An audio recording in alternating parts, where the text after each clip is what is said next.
sore pemirsa di rumah, berjumpa lagi bersama saya Yonusmir dalam program Kampungku. Nah, tentunya selama 60 menit ke depan kami akan menemani pemirsa di rumah untuk berkeliling tempat-tempat yang tentunya memiliki potensi yang ada di daerah Sumatera Selatan. Nah, bagi Anda yang ingin kampungnya diekspos, jangan lupa untuk menghubungi nomor yang di bawah ini.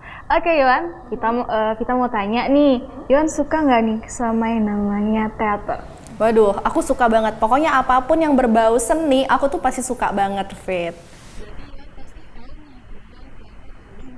Tahu dong. Iya, ini salah satu peninggalan yang cuman dipunyai di Provinsi Sumatera Selatan, Yohan. Betul, jadi mungkin masyarakat di daerah Sumsel ini tidak asing lagi dengan namanya Dul Muluk, karena Dul Muluk ini adalah salah satu pentas seni teater yang paling ditunggu-tunggu masyarakat, salah satunya masyarakat yang berada di Kabupaten Ogan Ilir, tepatnya di Kecamatan Pemulutan. Betul sekali, dan isi ceritanya tuh isi cerita kegiatan sehari-hari namun penuh dengan edukasi. Betul. Dan untuk pemirsa yang penasaran seperti apa, inilah dia liputannya untuk Anda.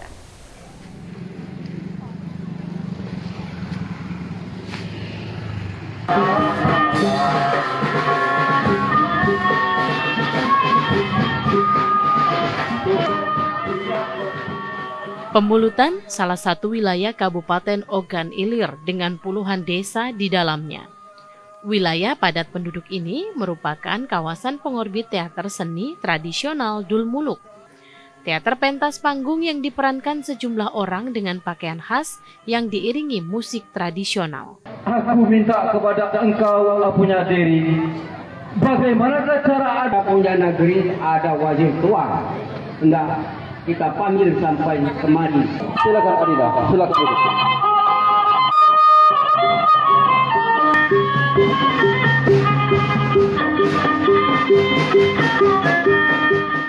Dul Muluk, teater seni bercerita tentang ragam kehidupan di Pemulutan dengan bahasa Melayu Ogan. Biasanya tampil pada acara hajatan warga pada malam hari usai kumandang sholat Isya. Tak ayal, pemantasan Dul Muluk selalu dinanti warga setempat.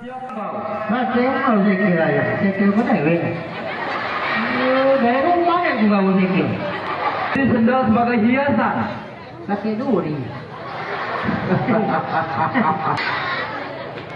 Itu aku yang membimbing sehingga ia menjadi dermawan. Warga berbondong-bondong menyambangi setiap pementasan tradisional Dul Muluk. Dengan bahasa tubuh dari pemain Dul Muluk dan guyonan khas membuat para penonton yang hadir terpingkal-pingkal tertawa lepas. Hai kau salah mendengaran baik. Selain mengundang tawa, pentas seni Dul Muluk ini juga biasanya menyampaikan pesan moral dan edukasi di dalamnya. Dul Muluk yang berasal dari daerah Pemulutan. Dul Muluk biasanya diiringi oleh musik tanjidor, selalu menggunakan bahasa daerah asli Pemulutan. Dul Muluk biasanya diadu ke pas hajatan, pernikahan, sunatan, dan acara-acara besar. Kesenian Dul Muluk selalu membawakan cerita tentang kehidupan sehari-hari masyarakat Pemulutan, politik, budaya, dan semacam jenisnya. Ini selalu biasa dihadiri warga di sini beludak seperti ini, Mas ya? Selalu pasti setiap ada acara Dul Muluk pasti membeludak. Warga antusias menyaksikan kesenian Dul Muluk. Harapan dari kesenian ini? Harapannya agar bisa selalu dilestarikan lah. Bila Anda ingin menonton dan melihat pentas seni Dul Muluk, Anda bisa langsung menyambangi Kecamatan Pemulutan yang letaknya tak jauh dari kota Palembang. Salah satu desa teater Dul Muluk berada di Desa Simpang Pelabuhan Dalam, Kabupaten Ogan Ilir.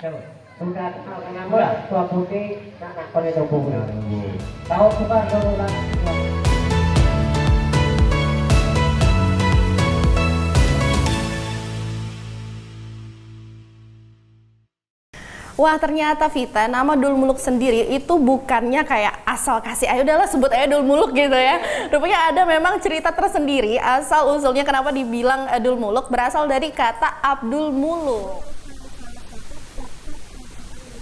Iya, jadi salah satu nama tokoh kejayaan kerajaan Melayu. Nah, jadi untuk pemirsa mungkin yang penasaran, aduh aku pengen lihat lagi nih kira-kira Dul Muluk itu apa, penjelasan lebih lengkapnya, bisa banget datang ke salah satu museum yang ada di Kota Palembang, yaitu Museum Sultan Mahmud Badarudin II, karena di sana tepatnya dekat dengan Monpera, terus juga Jembatan Ampera. Jadi memang kalau ke kawasan ini kita tuh bakal dapat banyak banget spot-spot yang bisa dikunjungi dan tentunya mengedukasi.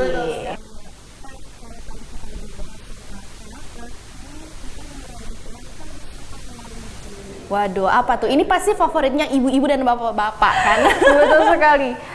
Salah satunya yang wisata religi ini udah 1 tahun. Apa tuh? Jadi di situ ada Quran besar yang memang diminati kalangan ibu-ibu dan anak-anak. Oke, tentunya kalau misalnya namanya wisata religi ini biasanya didatangi oleh masyarakat yang beragama Muslim tentunya, dan ini juga masyarakat ini sebenarnya gara-gara termotivasi dari surat Al-Alaq ya.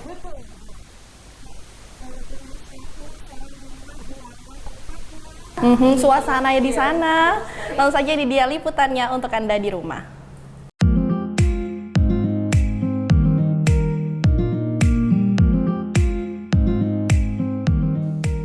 Jika memasuki kampung ini, suasana Islami begitu kental terasa. Berawal dari situasi dan animo masyarakat yang sering dan rajin bergotong royong, berdirilah sebuah wadah Rumah Quran Al-Uswa yang dibawa naungan Yayasan Hafizul Ahkam Tamrin. Meskipun penuh keterbatasan, fasilitas sarana dan prasarana Rumah Quran Al-Uswa yang baru berumur 1 tahun telah mampu memikat hati anak-anak untuk belajar ilmu dasar agama Islam sambil bermain dan mengenal lingkungan.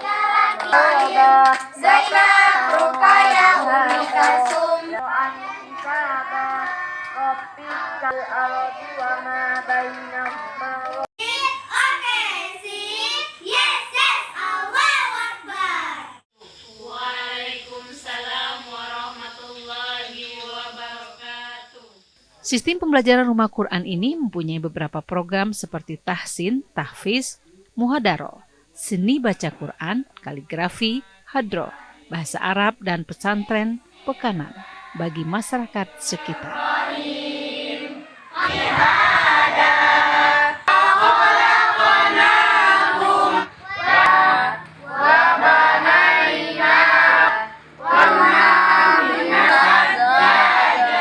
Saat ini santri sudah mencapai 70 orang yang sebagian besar anak-anak warga desa Kelurahan Air Lintang. Pembelajaran di sini dengan metode wafa, yakni belajar melalui otak kanan sehingga santri belajar selalu senang.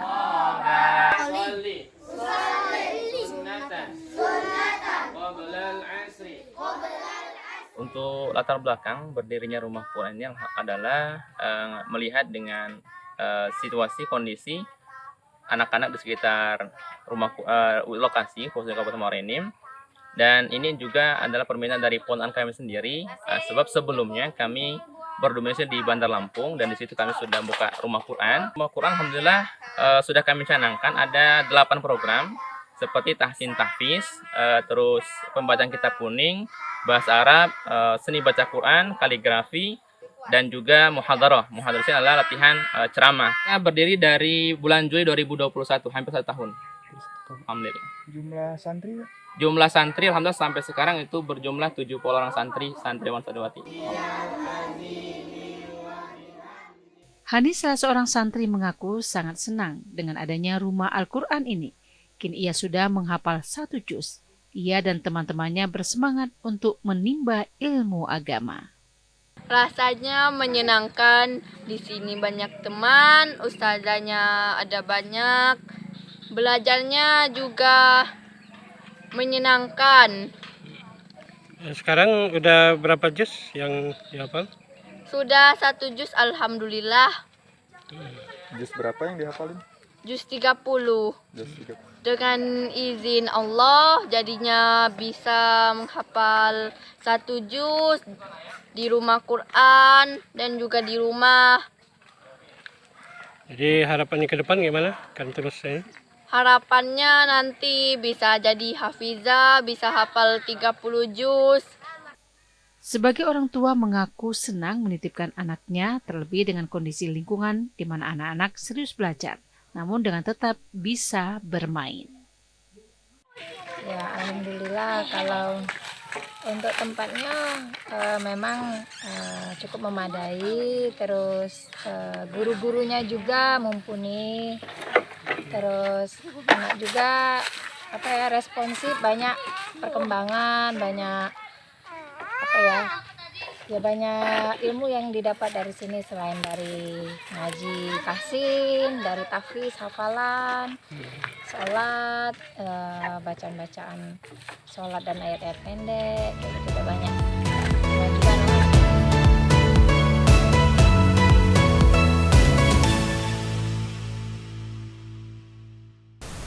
Wah, Yohan, ternyata tepatnya ada di Muara Enim.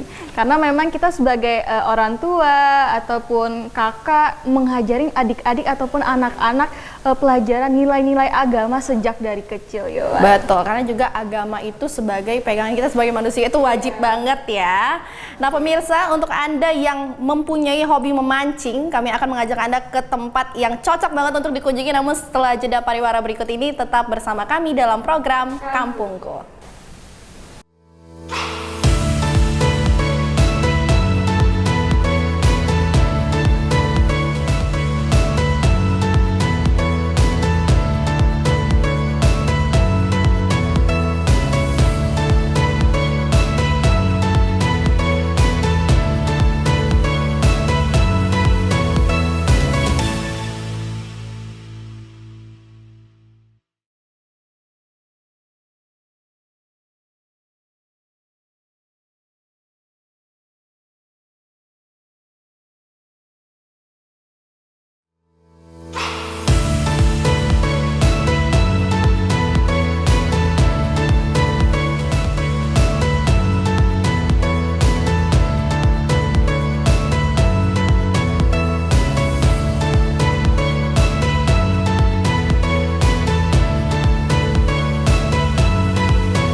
Baik pemirsa, terima kasih Anda masih bersama kami dalam program Kampungku. Nah pemirsa, Kota Palembang sangat terkenal akan namanya Jembatan Ampera dan juga ada namanya Sungai Musi. Nah, jadi tidak heran kalau misalnya di Kota Palembang ini banyak sekali sungai-sungai itu anak dari Sungai Musi tersebut. Betul sekali.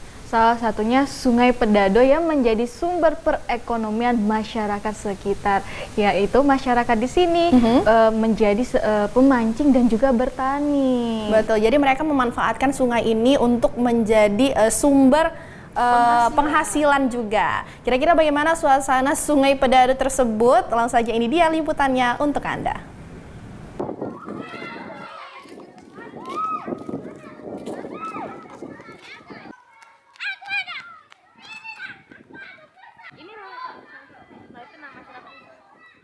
Hidup di bantaran sungai sudah tak lagi asing bagi sebagian warga Kota Palembang. Salah satunya bagi warga Sungai Pedado.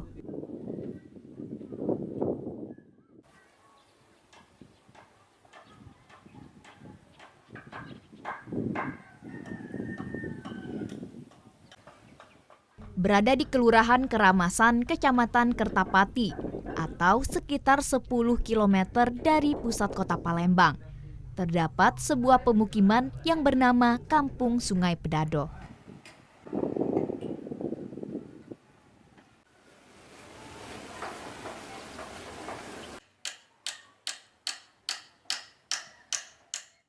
Lokasinya yang berada tepat di bantaran Sungai Pedado membuat sungai ini menjadi nafas kehidupan bagi warga.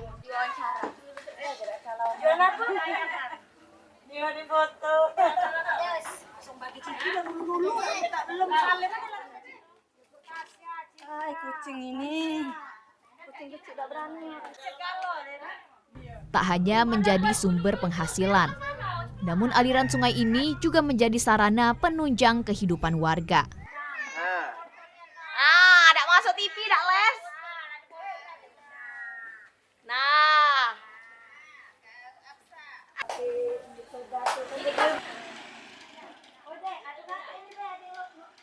Di Kampung Mungil berpenduduk sekitar 400 kepala keluarga ini. Sebagian besar warganya bermata pencaharian sebagai nelayan, petani, buruh pabrik, ataupun ibu rumah tangga. Ayu Wandira salah satunya. Lama lah nak puluhan tahun lebih. Ya mama tinggal di sini ya terpaksa lahir aja tinggal di sini pula kan. Sepi nih, banyak rumah-rumah cek ini lah banyak lah rami uangnya. Sungai yang kebanyakan. Inilah rami sekarang nih dari dulu sampai keler. Ya uang datangan lah yang dari mana-mana, pokoknya kan negara di sini ada keluarganya itu. Banyak dari pegagan apa-apa lah, pokoknya pemulutan apa-apa banyak pokoknya ada tersebut lagi. Gawe banyak gawe rumah tangga, gawe pabrik, getah. Ada. Jadi nelayan berarti ya?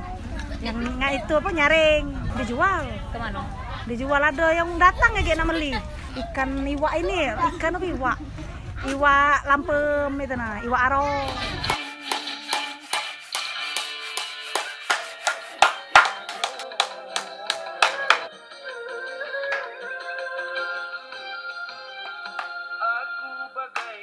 Untuk persoalan pendidikan di sini, anak-anak di tingkat sekolah dasar mendapat akses yang lebih mudah karena lokasi sekolah berada di sekitar area pemukiman.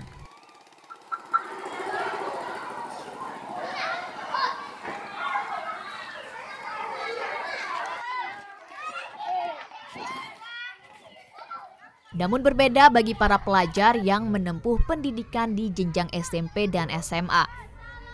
Lokasi sekolah yang cukup jauh membuat mereka harus mengarungi sungai terlebih dahulu untuk dapat memperoleh pengetahuan luas. Sehingga untuk mendorong kesadaran anak akan pentingnya pendidikan sejak dini, mereka perlu diperkenalkan dan diajarkan melalui pendidikan non-formal lain, seperti yang diinisiasi oleh komunitas Rumah Belajar Ceria.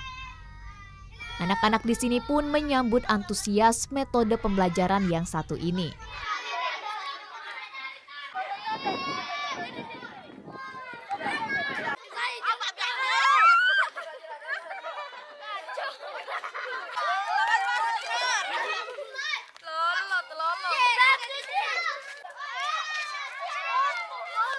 Alternatif ini diharapkan dapat mendorong anak-anak agar memiliki kemauan dan keinginan besar untuk memperoleh pendidikan yang tinggi, supaya dapat merubah pola kehidupan di Kampung Sungai Pedado menjadi lebih baik lagi.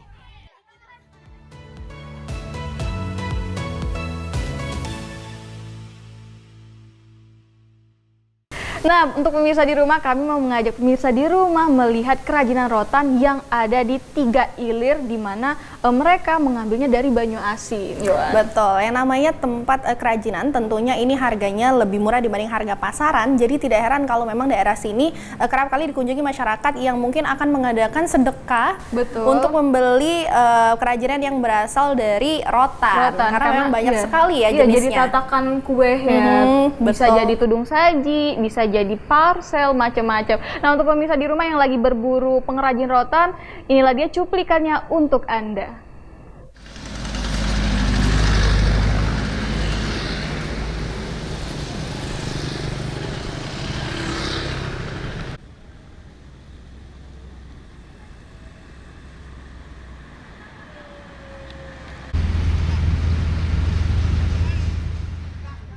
Kawasan perindustrian di Kota Palembang, tepatnya di Kelurahan 3 Ilir, Kecamatan Ilir Timur 3 Palembang, Sumatera Selatan. Kawasan ini masih memiliki suasana perkampungan khas Kota Palembang, di mana masih terdapat rumah limas di kawasan ini. Meskipun sedikit direnovasi, namun suasana perkampungan khas Palembang masih sangat terasa. Warganya dari berbagai etnis serta beragam pula. Profesi pekerjaannya. Namun di kawasan Kelurahan 3 Ilir, Kecamatan Ilir Timur 3 Palembang ini memiliki sentra khas kerajinan, yaitu kerajinan rotan. Saat kami berkunjung ke Kelurahan 3 Ilir, Palembang, berbagai informasi didapat, di antaranya tentang produk-produk perlengkapan rumah tangga sebagai upaya peningkatan pendapatan keluarga.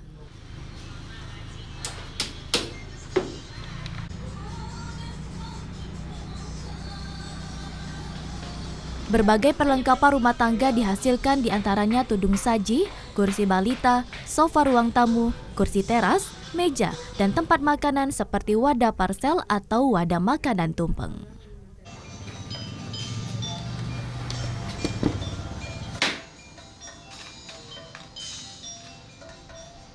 Bisnis kerajinan rotan ini didapatkan dari turun-menurun keluarga. Saat ini yang menjalankan bisnis kerajinan rotan merupakan generasi ketiga. Perlengkapan rumah tangga dari bahan rotan masih memiliki daya pikat tersendiri di Kota Palembang, Sumatera Selatan, sehingga pengrajin rotan bisa bertahan hingga sekarang ini. Proses pembuatan kerajinan ini membutuhkan waktu yang cukup lama, berawal dari bahan baku dipotong, dirangkai, dan terakhir proses pewarnaan atau finishing. Bahan baku biasanya didapatkan dari sekayu, musi banyu asin, dan diolah di kawasan Tiga Ilir, Kota Palembang. Harga kerajinan ini beragam, seperti harga kursi rotan dimulai dari harga Rp75.000 hingga Rp5 jutaan, serta kerajinan rotan untuk parsel atau tumpeng mulai dari harga Rp20.000 hingga Rp35.000. Dia ini turun-temurun dari tahun 67. Nah, ini ibu ini generasi ketiga, tahun 90-an. Iya. Ini kalau proses pembuatannya itu tuh awalnya dari apa dulu? Dia baru-baru dia buka parcel ibu ini. Kan sudah kira-kira 3-4 tahun dia muka ngelebarkan sayapnya kan, muka furniture. Iya, kursi. Kalau proses awalnya tuh buatnya dari apa? Dari kayu atau macam-macam? Iya, dari rotan. Dari awal kan beli dulu bahan baku, kemudian dipotong kan, dirangkai kan, ya di finishing, ya itulah awal. Sementara itu, warga kawasan Tiga Ilir memiliki profesi lainnya, seperti menjual makanan khas Palembang, bahkan telah berjualan selama 38 tahun. Pempek yang dijual tidak menggunakan bahan ikan, melainkan pempek ini berbahan dasar tepung terigu dan tidak menggunakan ikan, yang biasa disebut dengan pempek dos. Model pempek, model gendomado, model ikan ada. Rujak mie. Hah? Yo, kaget sore mak ya nyiap kejualan jam 2, nah jam 3 selesai. Mulai jualan dari jam berapa? Jam 3 nak sampailah jam 9, setengah 10 malam tutup. Sudah berapa lama Maya jualan? 38 tahun. Sinilah nak. Pempek dos, sidak biwa. Dari dulu pempek sidak biwa. Rp1.000. Iya. Buatnya sama siapa-siapa? Inilah nak ponaknya dipanggil. Iya, dipanggil. Dulu 2.000, sekarang 1.000. Kenapa tidak milih jual pempek ikan? Lah banyak nak, uang mana tak galak. Kalau pempek yang dos ini banyak uang berminat. Iya, uang tak galak yang Selain ingin memiliki perbedaan dengan penjual lainnya, pempek dos ini juga harganya lebih terjangkau, sehingga lebih banyak pembeli memilih pempek dos ini.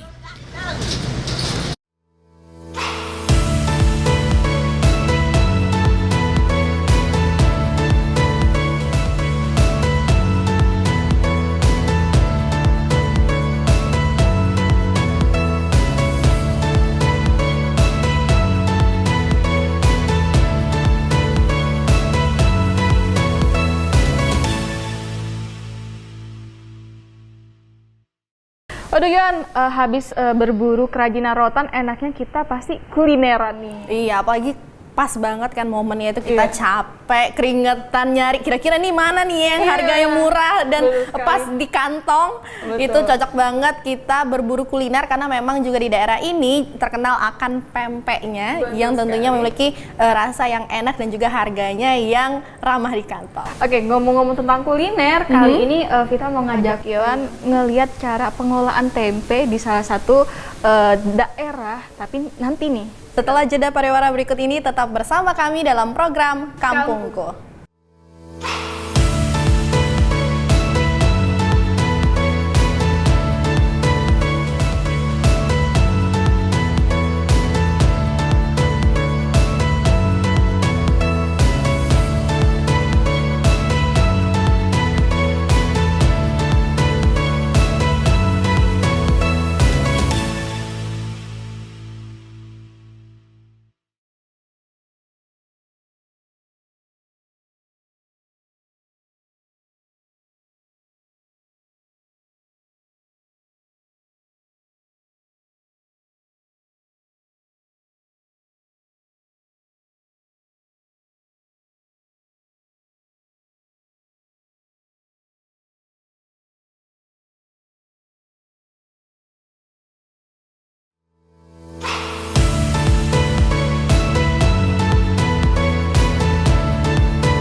Ya pemirsa, terima kasih Anda masih bersama kami dalam program Kampungko. Nah selanjutnya kami akan mengajak pemirsa berjalan-jalan ke daerah Batu Raja di Kabupaten Oku. Di sana masyarakatnya ada yang bermata pencarian sebagai seorang pengrajin kedelai. Betul sekali, yang tentunya kedelai ini banyak sekali diminati masyarakat. Betul, dan juga kalau misalnya yang berasal dari kedelai itu bermacam-macam, Vita.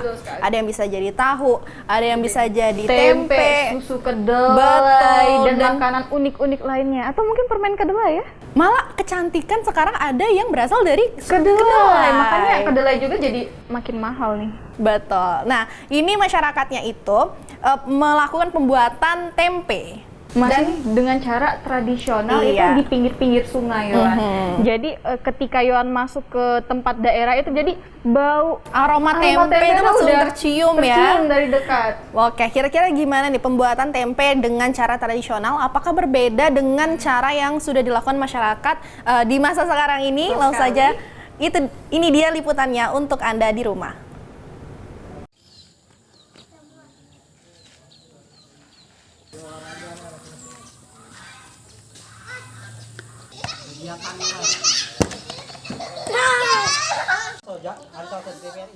Masyarakatnya akrab, ramah, dan bersahabat. Inilah kesan pertama saat memasuki kawasan Kebun Jeruk, Kelurahan Saung Naga, Batu Raja.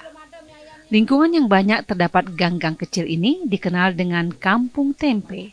Sebutan ini muncul karena tercatat 45 titik lokasi rumah pengolahan tempe. Memasuki kawasan ini, kita akan mendapati suasana berbeda dengan aroma kedelai yang merupakan bahan baku tempe.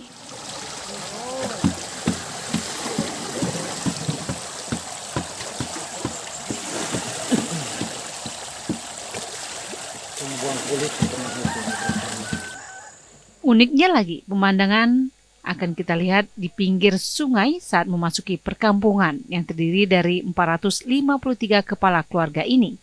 Para pekerja beraktivitas membersihkan kedelai di pinggir sungai, masih begitu tradisional.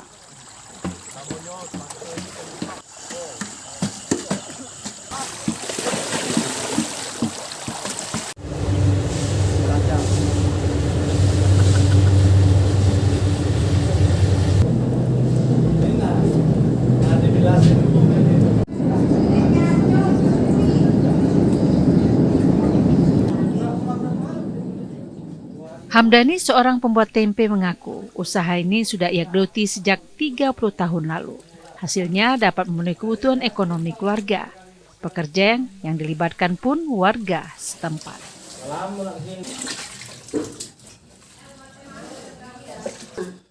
Untuk membuat tempe ini memerlukan waktu selama 2 hari dan 2 malam.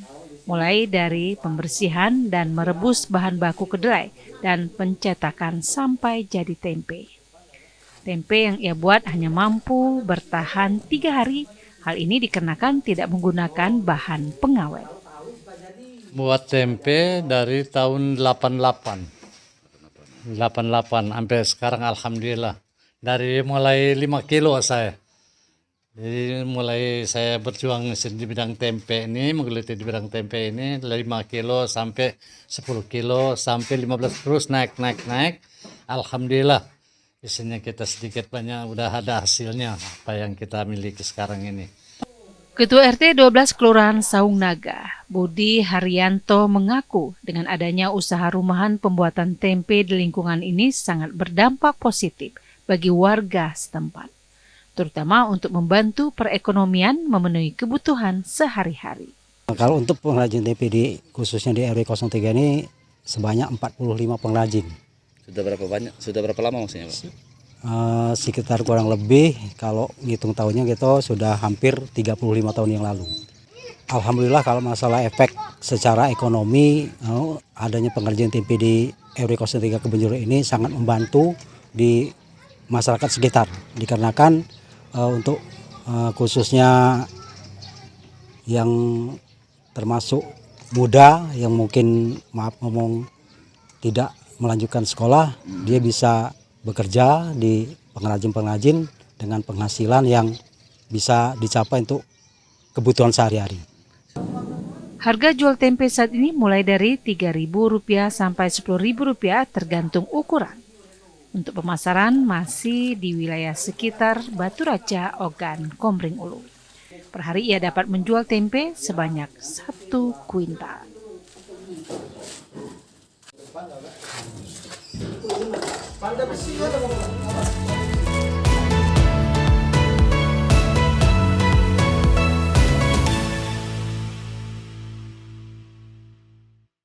Waduh, bagi penyuka kedelai ini salah satu surga ya, sumber surga. Iya, tempe itu udah murah kalau di pasar. Kalau beli di tempat produksinya tentunya lebih murah ya. Iya. Jadi kalau kita mau sedekahan ini kayaknya harus belinya di sana deh. Betul sekali ya. Ngomong-ngomong kalau tempe pasti nggak asing dengan tahu. Iya, karena itu udah kayak dua saudara, nggak bisa terpisahkan. Kalau makan di warteg atau dimakan di tempat-tempat berarti ada tempe tahunya. Betul. Kadang aja makanan tuh kalau udah dalam satu paket tahu tempe itu nggak bisa diganti. Betul. Tahu tempe itu udah kayak udah temennya gitu betul ya. sekali, ya. Nah ini beda lagi, bukan di Kabupaten Oku, namun di Kota Pagar Alam. Di sini masyarakatnya bermata pencarian sebagai seorang pengrajin tahu. Betul sekali. Dan juga memang di Kota Pagar Alam ini selain pemandangannya yang sejuk, indah, betul sekali, juga kulinernya ya. Iya. Nah, kira-kira apakah pembuatan tahu ini tidak beda jauh dengan pembuatan tempe yang ada di Kabupaten Oku tadi? Langsung saja ini dia liputannya untuk Anda.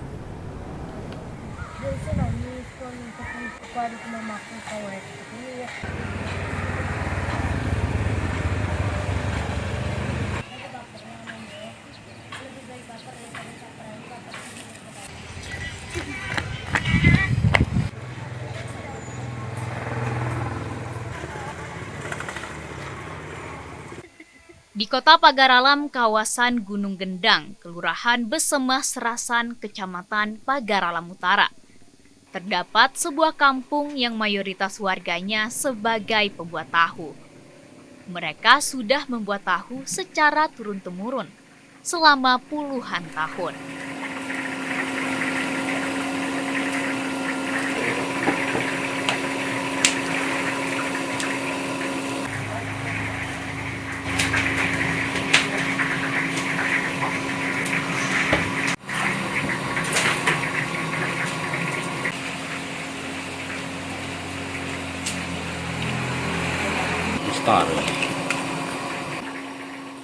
Sebagian besar warga di sini merupakan pendatang yang kemudian mengembangkan usaha memproduksi tahu dan tempe.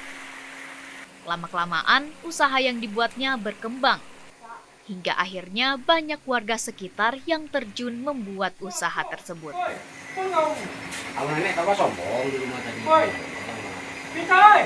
Padahal waktu nak lebaran itu kan bayar duitnya 1 juta.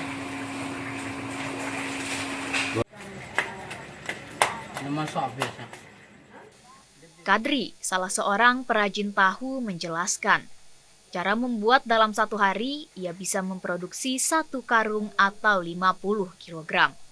Dengan modal untuk 1 karung kedelai seharga Rp630.000.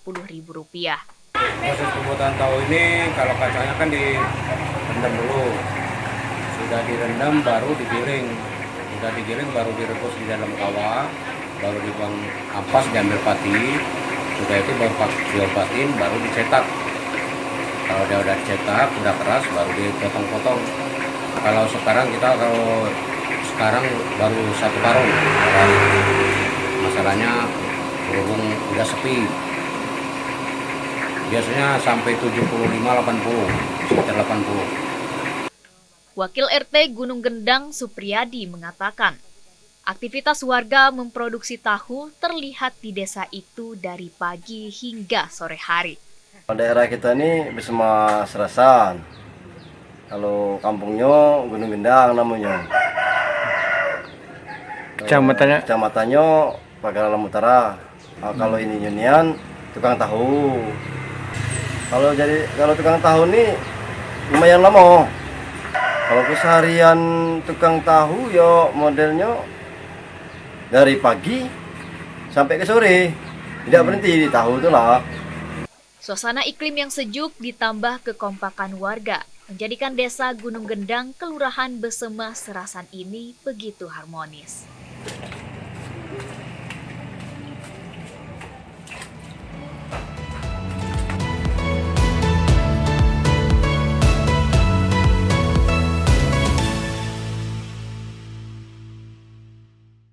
Waduh, kalau ngelihat tahu tadi ya, rasanya pengen makan. Aku tuh penggemar tahu. Dan karena kalau kita tuh udah menjadi peminat tahu, kita tuh bisa membedakan tahu yang memang asli, yang tanpa bahan pengawet, itu pasti ciri-cirinya lembut, nggak kejel kan? Betul sekali. Nah. Dan juga makanan tahu tempe ini jadi makanan yang murah namun tinggi dengan protein. Betul. Jadi tidak heran ini menjadi banyak sekali peminatnya, mulai dari anak kecil sampai dengan manula. Karena memang harganya yang ramah di kantong dan juga rasanya yang tidak kalah lezat. Nah, Yohan, ngomong-ngomong kita udah bahas kuliner, kita lagi ada di mana nih? Di belakang kita ada apa? Oke, jadi di belakang kita ini pemirsa, ini adalah kamar pengantin yang berasal dari daerah Kota Palembang. Jadi kalau dulu tuh ada challenge tersendiri untuk pengantin prianya, Vita. Seperti apa challenge-nya? Nah, jadi dulu sebelum masuk ke kamar pengantin pria itu harus ada syarat harus hatam Al-Quran terlebih dahulu. Waduh, untuk pemirsa di rumah nih yang seorang pria udah pada hatam Al-Quran belum? Kalau Iya. belum, kamu nggak bisa masuk. Nggak nih kalau bisa zaman masuk dulu. kamar pengantin ya.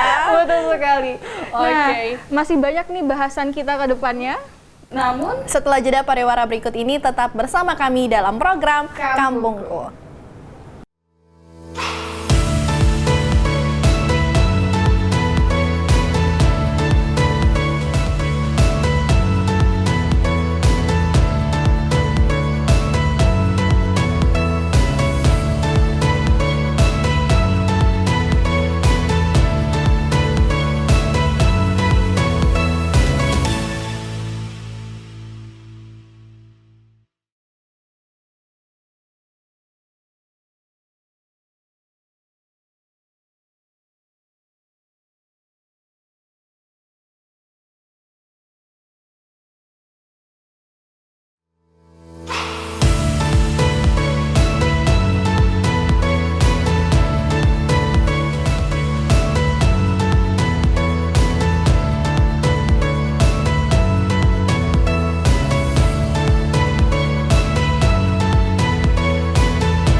terima kasih pemirsa, Anda masih bersama kami di program Kampungku. Nah, kali ini kita mau ngebahas tentang lahan kosong yang disulap jadi lahan produktif. Iya, tepatnya di Desa Bingin Rupit, Kabupaten Muratara. Di sini, daerah ini kalau misalnya lagi musim hujan, Vita, itu kerap kali banjir. Nah, keadaan alam inilah yang memotivasi masyarakat untuk berinovasi agar bisa memperbaiki perekonomian mereka. Betul sekali, dan juga di Muratara ini mereka juga sudah memproduksi puluhan ton gabah kering. Iya, kira-kira gabah kering ini bisa dimanfaatkan untuk apa ya? Langsung saja di dia liputannya untuk Anda.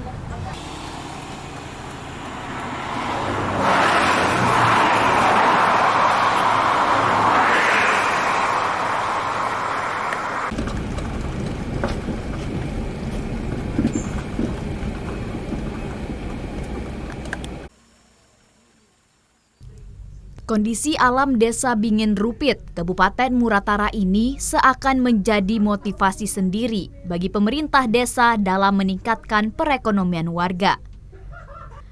Daerah yang dulunya rawan banjir dan tak diolah kini disulap menjadi lahan produktif yang mampu mendongkrak perekonomian warga di sektor pertanian. Dikit weh. Tahu tuh lah. Kalau kau nopang. Kok diajar nian kok.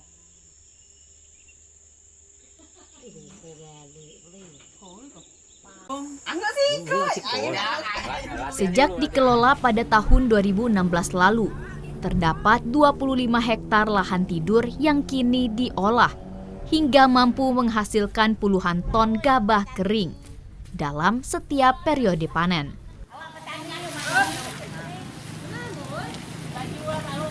Sawah dewek Bu ya?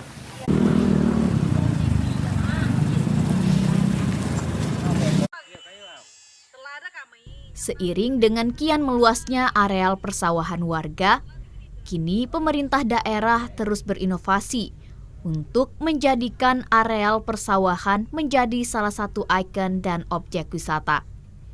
Salah satunya dengan pembangunan embung yang nantinya akan dijadikan tempat penampungan air yang membantu pengairan ke sejumlah areal persawahan warga di saat musim kering.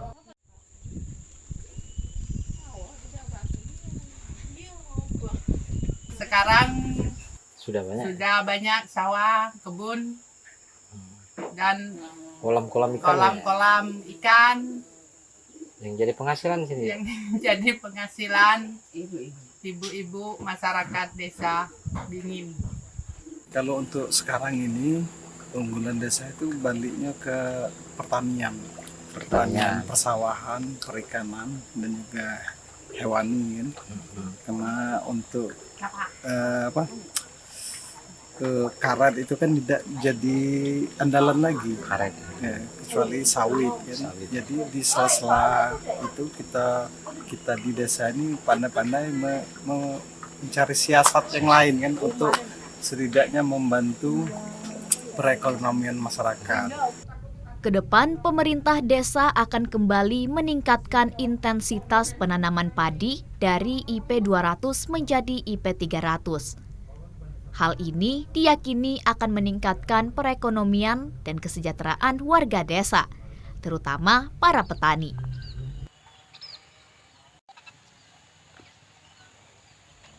Badannya Niandi.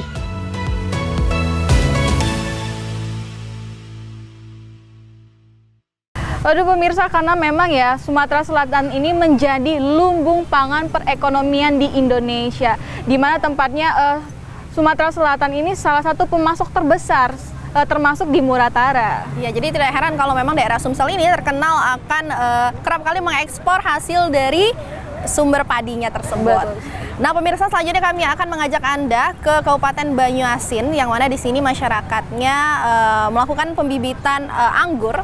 Dan anggur yang ditanam di sini adalah anggur yang berasal dari impor dan lokal. Nah, perlu pemirsa ketahui juga di rumah bahwa anggur ini tidak boleh lebih, tidak boleh kurang untuk pembibitannya. Oke, harus pas banget. Betul sekali, ya, untuk menghasilkan anggur yang dengan kualitas berkualitas tinggi tentunya. Kira-kira bagaimana sistem dari pembibitan anggur tersebut? Langsung saja, ini dia liputannya untuk Anda.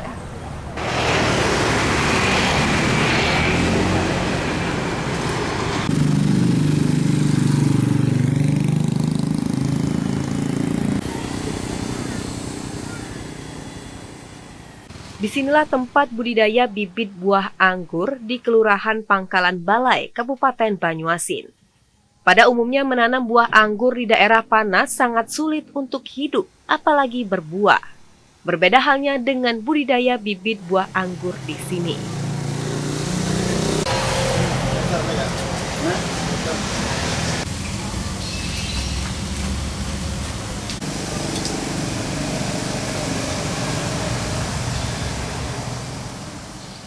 Salah satunya milik Sujari, warga Kelurahan Pangkalan Balai.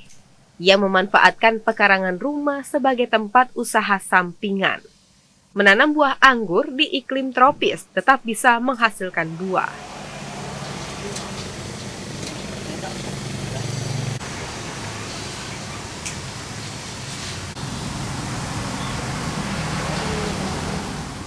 Pembibitan buah anggur diakui warga tidak terlalu rumit jika tahu metodenya sampai pembuahan.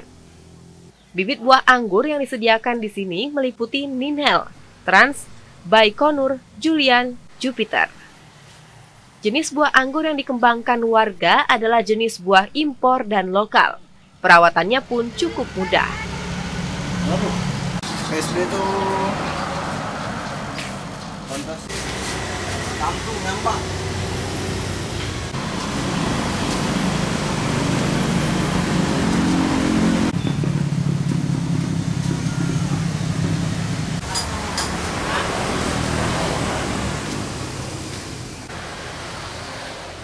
Di desa inilah bukti bahwa tanaman anggur bisa menghasilkan buah yang baik. Perawatan tanaman ini tidak bisa kelebihan atau kekurangan pupuk. Bahkan, selain anggur, di sini juga dapat mengembangkan tanaman pokat dan beberapa macam tanaman buah lainnya.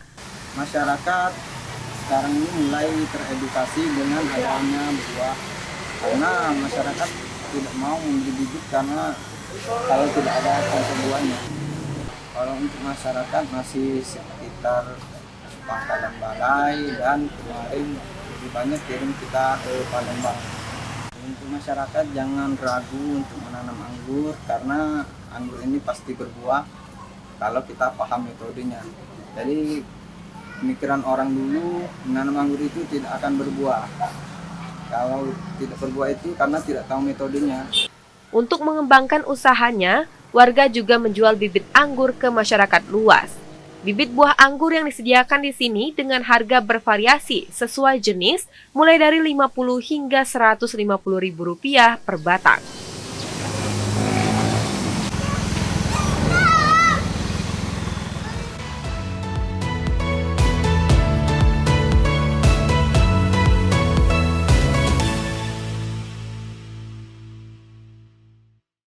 Waduh Yohan, karena memang ya aku sendiri pribadi ini suka makan buah dan sayur untuk menjaga kesehatan tubuh dan juga imunitas tubuh. Betul, karena selain rasanya yang lezat, memang buah ini banyak sekali bisa menjadi sumber vitamin juga. Betul. Nah, di Pangkalan Banyuasin ini nggak cuman Pangkalan Balai, Kabupaten Banyuasin ini, selain buah anggur yang mereka tanam, baik anggur yang berasal dari impor maupun anggur lokal, ada juga buah-buah lainnya seperti pukat dan juga buah-buah yang tentunya memiliki kualitas yang sangat tinggi. Oke, abis ini mau langsung ke sana? Langsung ya. Kita belanja buah-buahan ya. Iya, langsung borong. Betul sekali. Namun tidak terasa pemirsa, kami telah menemani 60 menit Anda. Ini akhirnya kita mau pamit berpisah nih. Iya. Pokoknya kami ingatkan lagi untuk pemirsa di rumah yang ingin kampungnya kami ekspos bisa langsung menghubungi nomor yang tertera di bawah ini. Oke. Bersama saya Mas Sari Safita dan saya Yonusmir pamit undur diri. Terima kasih dan sampai jumpa.